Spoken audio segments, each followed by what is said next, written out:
এই চাল কুমড়ো কেটে নিয়েছি, একটা গোটা চাল কুমড়ো কাটা আছে। এইভাবে কেটে আবার এই মাঝখান দিয়ে চিড়ে নিয়েছি। এর ভিতরে পুর দেব, পুর দিয়ে সিদ্ধ করে নেব, নিয়ে পুর দিয়ে ভাজা করব। কী করে করব দেখাই দেবো। এতে আমি একটু লবণ দিয়ে সিদ্ধ করব।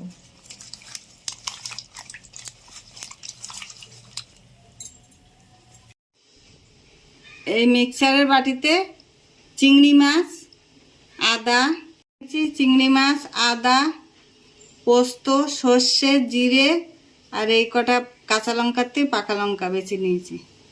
এবার আমি এটা মিক্সার করে নিয়ে আসবো। চাল কুমড়োটা সিদ্ধ হয়ে গেছে, ঝাঁঝরি গামলায় ঢেলে দিলাম জল ঝরু। কুমড়োর পুর তৈরি করব, তার জন্য তেল দিচ্ছি কড়াইতে।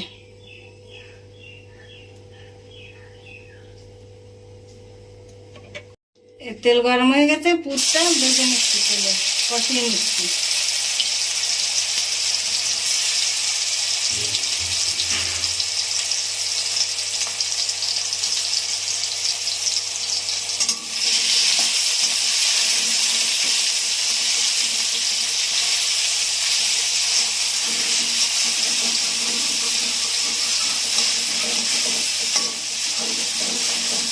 আমি এটা ধুয়ে সামান্য একটু জলও দেবো।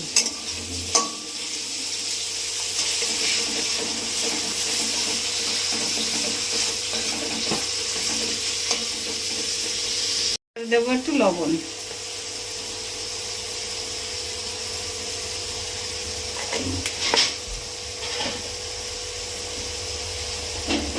দেবো একটু হলুদ।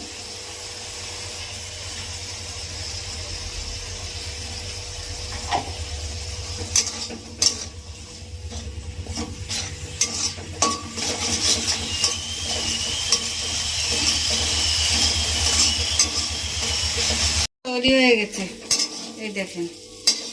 এবার আমি তুলে নিচ্ছি।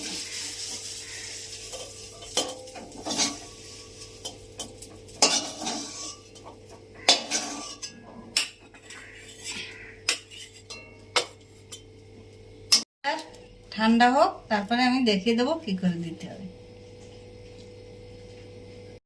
এই যে আমার পুর ঠান্ডা হয়ে গেছে, এবার আমি সিদ্ধ করা চাল কুমড়ো ভরবো।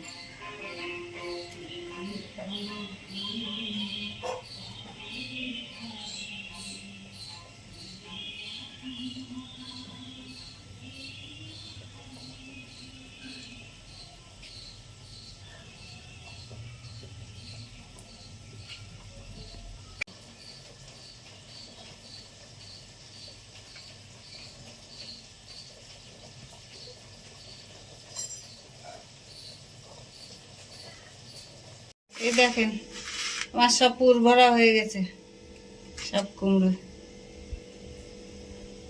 গরম হয়ে গেছে। এবার দেবো আমি একটু সাদা তেল।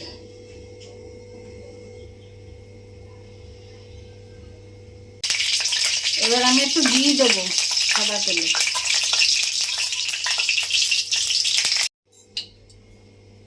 এবার আমি এই কুমড়োগুলো ভাজবো।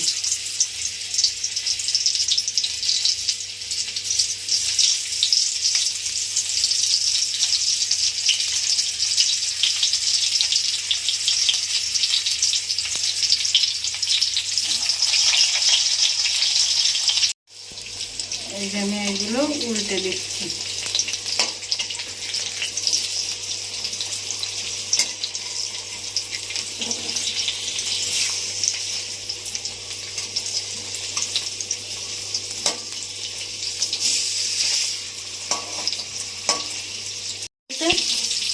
তুলে নিচ্ছি।